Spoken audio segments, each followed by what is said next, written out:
Friends, it is times like this that I am so very thankful for digital manga because today I'm talking about a classic paperback shoujo manga that is no longer in print and I was able to read it digital and it was everything. It was everything.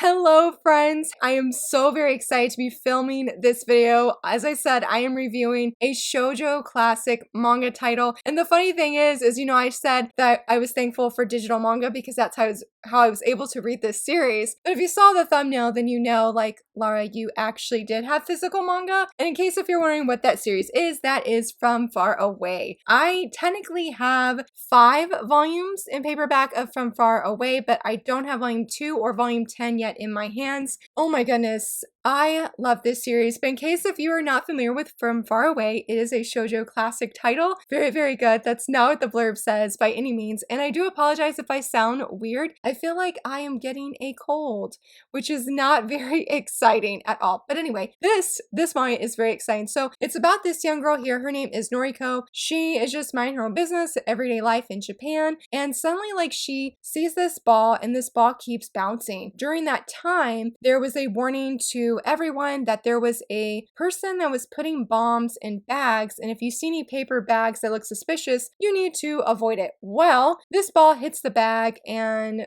we don't really know what happens. Noriko, I guess, doesn't necessarily die, but suddenly she is finding herself falling into this world that she thinks is actually a dream. It's not a dream. It is her new reality, and as she is there, these giant flower insects come to attack her, and that's where our guy Izark comes on the scene. He keeps her safe from these creatures that are trying to attack her. Okay, I had to look at the back because I was like, I don't know where this was going. I was like, I don't remember if it was said at the beginning, but more or less, you find out when Noriko basically arrives that they're saying she is the awakening, that she is going to be the one that awakens the sky demon, which can be used for basically like horrible evil purposes to rule the world, so to speak, unleash all of this evil. They would have ultimate power of this sky demon. So people are trying to get the awakening and they're saying that Noriko is the awakening. Thus begins their journey. I don't even know where to start with this story. I definitely came in very excited for the romance, and these two, I'm going to say it right now, I said multiple times in my reviews on Goodreads, Izark and Noriko are the ultimate shoujo ship. Oh, I love them so very much. When you see the depth of their relationship and just from this first volume all the way to volume 14, their romantic journey and just how their romance blooms is one of the most sweetest things I have seen in shoujo manga. I feel they're the ultimate ship because this is a classic shoujo manga and I just feel that I don't know, somebody mentioned somewhere randomly online that I saw that they act more like siblings, and no. Can we just dispute that? No, they do not act like siblings. They have a very chaste relationship. Like, literally, you can count the amount of kisses on one hand. Like, it's just, it's so pure and it's so moving, and the way that they just believe in their love and the way that they believe in one another. That's not to say that things are ever easy, because since she is the awakening and there's things going around, well, there's things going around Izark, yes, but Izark knows things about the awakening and about himself in relation to the awakening and such that keeps him very much on edge. And he more or less in the beginning, he just takes care of Noriko. And what I love about this is an isekai manga. When Noriko comes into this world, she does not know the language. And I feel like with every modern isekai, the people always know the language. I'm not saying that's a bad thing, but it was very refreshing when Noriko came in and she could not communicate with Izark. This first volume was everything because they just could not communicate. For a long time, I should say, there was no really good communication between them. And so I feel like they had to really, I don't know where I was going to go with that. But I feel like it just made their relationship more meaningful because of how really Noriko just has to depend on him and they have to make purposeful connection with one another, purposeful communication and their actions to communicate. It was just very good in seeing that is the starting point of their relationship, or well, their friendship, and then moving forward. And as it goes into their romance, It is everything, friends. It is everything. I love it so much. But oh my goodness. Okay, I feel like I'm getting scatterbrained, so we're just gonna go with it. Bear with me, friends. But one of the most greatest things about Noriko is that yes, she comes into this world. She is completely helpless. And more than once she says, I'm just an ordinary high school girl. And she really is. She doesn't have any of these special powers, despite being told what she is, what the prophecy says that she is. There are times where she is at a breaking point and she just decides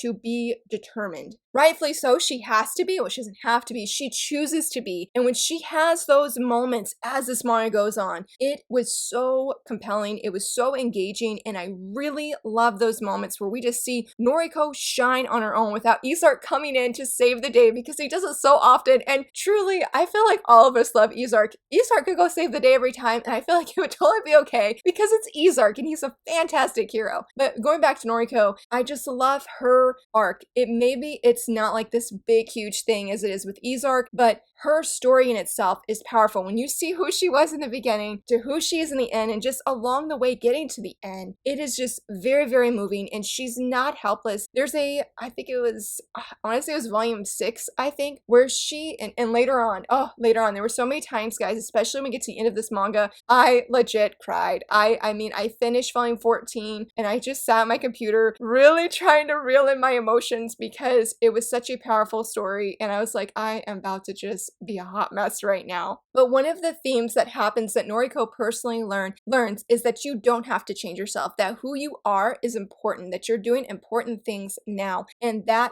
really, really shines. She learns that small actions that she takes that could seem completely meaningless in the light of Izark, in light of these other people who are very powerful, that she is enough. Her actions are enough. It was so very beautiful. I was about to go into spoilers, like, reel it in, Laura. But it is a very beautiful and timely message. I really love how that message is just on full display when it comes to Noriko and her accepting that for her truth, for her reality, and people encouraging her that, like, hey, you are who you are, and that is more than enough. What you're doing is what you can do, and that is perfect. You don't have to change to be this, to be more powerful, or to have this magic or anything. No, you just be you. It shines through Noriko's personal arc and her personal story. I said all the way up to the end. And then when we talk about Izark, oh my goodness, this story is a romance. The first 7 volumes, like the first half of the series, very much focuses, I feel like, on the romantic aspect. But then when you get to volume 8, the story sort of shifts. And it's sort of hard, and it was a little bit saddening because when I was reading some of the reviews, people are like, I should have stopped at volume 7. Please don't stop at volume 7. Do not stop at volume 7. There are some times I feel like volume 10 was the hardest for me personally to get through, and that's because it was very text heavy. It was more focused on the political aspect, but I feel like this manga does a building up of the series that, yes, you get the romance, and you get that romance through the whole series, like seeing Izark laugh. Oh, it was everything. It was so good. Bless the manga for that. Bless the manga for that. And volume 12, which I will leave here, Izark is smiling. Oh, it's so beautiful. So beautiful. Oh, reel it in. Reel it in. I forgot I was going with that because I got so excited about Izark right then. All right, I remember we were going now, but there's a building up where, so like you have that romance. It really focuses on Noriko and Izark in the first half, and the manga just addresses things in the second half. It's like, don't forget that there's more to Noriko and Izark. We're reminded of things of why Noriko is in this world. Well, maybe not why she's in this world, but you know, her being the awakening has consequences, not just on Noriko and Izark, but the entire world. And the manga brings that back. And again, just bless her for this message that she had. Volume 14 is so very emotional. Like, yes, I definitely wish there was more romance, but I would always gladly take that. I feel like I say that often about shoujo manga because I just love the romance. But I feel like the end of this volume for this series was perfection. You can't stop. I mean, yes, I guess technically you could. I would say personally, you can't stop at volume 7 because you're only getting one part of this story. And yes, that is a super engaging part with Noriko and Izark and their love story. But going forward, there's some heavy things you have to get through sometimes with the politics, but it all adds up. It all just pushes forward to this beautiful and moving message that I feel like just reminds you never to give up hope on humanity, to never give up hope on yourself, on other people, and to always keep believing. There's so many wonderful beautiful aspects of the ending. I mean, there's second chances, there's compassion. Going back to Izark, his story itself, from who he is in the beginning to the end, is almost like a 360. It is incredible to see his journey from who he is and who he was at the end. Like, he even says himself, seeing how Noriko has affected him, how her love for him, how her belief in him, how her not rejecting him simply because of things about himself that he hates. She loves all of him. Even before she falls in love with him, she likes all of him. She doesn't reject any aspect of him. It was so powerful because, yes, this is a romantic story, but in so many ways, after I read volume 14, I was like, in so many ways, this is almost like Izark's story. Noriko says it best. I think it was actually in the final volume, that man is not meant to be alone, and Izark could never have gotten to that place that he gets to alone. It's just beautiful. I mean, if you wanted to like just read up to volume 7 and then jump to 14, do it, I guess. But that final volume is a beautiful, moving, and emotional conclusion that I never expected of this story. In many ways, it reminded me of Yona of the Dawn, where you come in and you're like, I'm here for the romance. And then you keep reading and you see this heroine that grows and blooms, and you see the young men around her who change, sometimes drastically or very slowly over time. And you're like, this is so much more than what I ever expected. And it's a very beautiful and amazing, incredible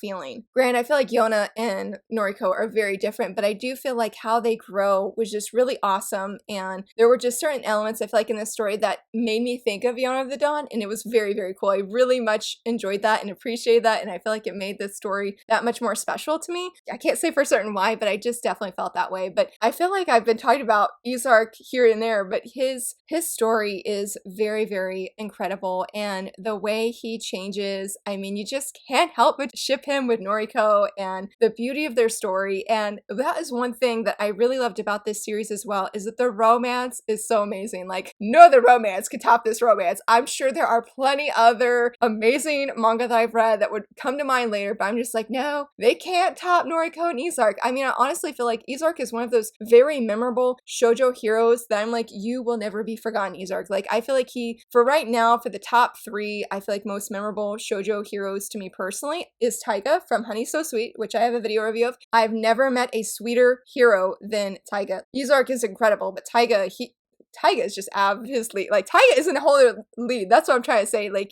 I said league. He's in a whole other league. There we go. I would also say Yo from High School Debut, which I also have a video review of. I'm getting overly excited. I love Yo. There's so many different elements of him that make him such a very unique and just amazing hero. The way that he loves Haruna and the way he puts up with her shenanigans but loves her so much is everything. And number 3 is now officially Izark. I just feel like his actions, and I guess you could say that, like, well, it's because he loves her and it's part of the story and he's always saving her, but I really feel like there is so much more to Izark's character than him just being always saving Noriko and just him loving her so very much. Like, I guess seeing that love on display, yes, but I was trying to think of where I want to go with that. Seeing him love her is very, very moving, but I feel like when you get to volume 8, Izark just has this beginning change in his heart, in his life. It's interesting because when I was rereading, I was skimming through the volumes, and I bought these through Amazon. If you read this manga, please support it legally. Don't go read the scans. Tell VIZ that we love this series and we would love a reprint or a special edition hardcover kind of thing, because that'd be incredible. But as I was going back and rereading the second half of the manga, I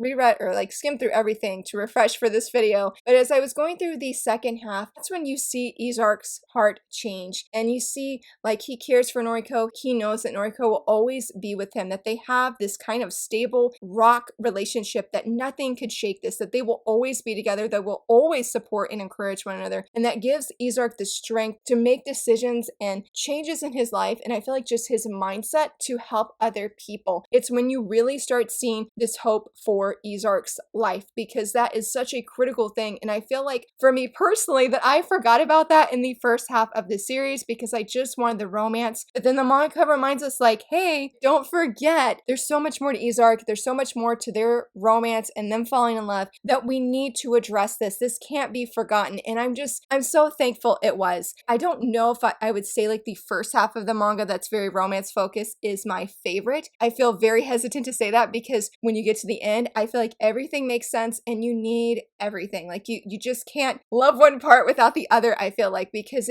there's something so much greater in the messages as the manga goes on. Now, with all of that said, okay, one thing that I told myself that I wanted to talk about was the friendships in this story because I love the romance so very much. I know I keep saying that, but guys, they're the ultimate shoujo ship. I'm like, I need merch of them. I need it. I just need it. I need more of them. Oh my goodness, future me is coming in. Hopefully this video sounds okay because I have my mic set up really weird right now, but oh my goodness. So talking about the merch, this is future Laura, and somewhere after the time that I originally filmed this review From Far Away, I reached out to my really good friend Summer Leah and I was like, hey, I heard you're taking commissions. Would you be willing to do a piece for me from far away? And I sent her some images that I really, really loved of Izark and Noriko, and she said yes. And she sent them to me. Oh my goodness. I don't have the physical yet, but she said it was okay for me to share it digitally, and here they are. Oh my goodness. Guys, when I first saw this, I literally teared up every single time she has sent me updates. I have just been so in love with this piece. I love it so very much. She just captured the beauty of this ultimate ship, the beauty of these characters, and I love the sunflowers. That was her suggestion. I told her that volume 2 was one of my favorite covers. I love just the color scheme and just how they look, and she just went above and beyond. This is another smaller piece that I asked her because I love this pose of Izarki Noriko so much, and I wanted something that was smaller that I could put on my board that I have above my desk when I'm working, and just their perfection. Their perfection, guys. I love them so incredibly much. A huge shout out to Summerlee. Like, I am so thankful. I'm so very blessed. Like, every single time she sent me updates, I was crying, I was tearing up, I was doing all of the things. I will leave a link down to her profile on Instagram down below. She's amazing to work with. She's really kind. She just takes whatever's in your head and brings it to life. I definitely plan to work with her again. And let's just look at Noriko and Izark because they're so beautiful. I love them so much. I'm so thankful to have this. I'll have it physically. I don't know where I'm going to hang it up in my house yet, but I definitely will be sharing it on Instagram and just my social media when it officially arrives here in my hands. It's so wonderful. It's so wonderful. So huge shout out to Summerlee. I hope that you guys enjoyed just the art that she made for me. It's so beautiful. Now let's go back to the review. But I really love the friendships in this story, and I'm so thankful that no friendship was ever forgotten at any given point because I would have been so very sad if they had. Later on in the manga, yeah, not in these volumes, but later on in the manga, she does do like character profiles, and it was so perfect. I actually wrote a list of characters that I wanted to talk about, but then I was like, man, if I talk about some of these characters that are not in the actual character profile, which I will leave here, I'm like, wonder if that's a spoiler, but I will mention, I feel like there's many characters that are just so instrumental. I mean, a very good point, an example, he's in one of the character profiles is Barago. He was an interesting character because I did not like him at first. I was shocked how much I came to love his character as the manga kept going on. Like, he is so fantastic, and I will leave this panel of him here with this crown of flowers because he is so adorable, and it was such a great scene. I really love how he brings some humor to the page, and he is a very great character. Another character I really loved, and I love how, like, a lot of time when we meet these characters, they're very rough around the edges, and, like, it seemed they're very intimidating, especially when we're coming from the perspective of Noriko. But was it Gaia? I think that's how you say her name. I loved her. I was very intimidated by her too when I first met her as well. But she is a fantastic character, and I really love, like, we get a special backstory with her and Izark. I don't remember which volume. It was very, very good, and just very much appreciate that, and her support of Izark and how she has played a role in his life was very fantastic. I love this series so incredibly much. Again, as I said, I'm so thankful that we can read things digitally because this story is fantastic. The art is so beautiful. I think this is one of my favorite volumes because there were times, guys, when Izark makes a decision and I was like, Izark, I'm so angry. Well, I wasn't angry. I was very upset because it's just, I get his reasonings, but I was just like, Izark, just Izark. That's all I can say. Going back to the art is very, very beautiful. Look at this. Look at I feel like the softness of this page, and there's so many like this. I mean, the art is it's so gorgeous. I'll go back to volume 1 so I don't do any accidental spoilers. I love how everyone is drawn. Here we go. Let's have a unsure Izark here. I love just the pages, the panels.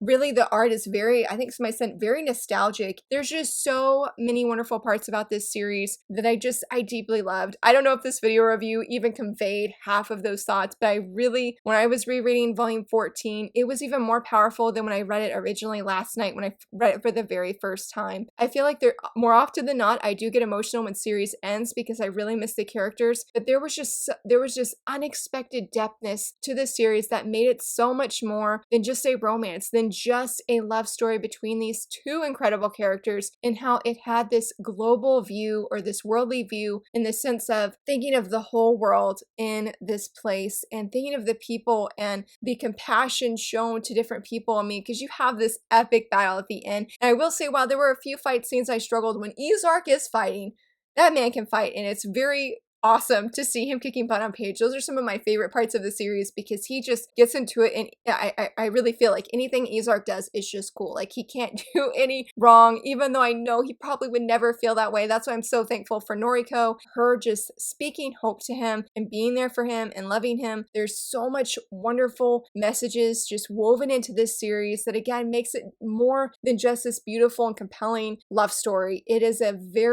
feel like it is just a classic for a reason. Rightfully so, rightfully deserved, and it's gonna be one that I told my husband, I was like, I am gonna watch volumes coming in on eBay, Mercari, Pango Books, all the places, and stock finding really good deals for these volumes. I got these, I didn't pay more than double for any of the 3 volumes or 5 volumes that I have. I did pay retail for volume 2, thankfully, and just this morning on Mercari, I didn't get the notification. Somebody bought volume 7 for $5. Bless that person, because I was like, that was a really hard pill to swallow, friends. This story, this series, I highly recommend it. Again, if you read it, please go read it legally. It's on Amazon, Barnes & Nobles, all of those places. Go support the series legally. It's a very good series. I would love to know, friends, have any of you read it? Who are some of your favorite characters? Did you love Noriko and Izark? Because aren't they amazing? They're so great. They're so great. If you haven't read it, do you enjoy reading shoujo fantasy? If you do, I would love to hear your recommendations. Again, if you enjoyed this video, please give it a thumbs up and subscribe. And thank you so much for watching. Bye!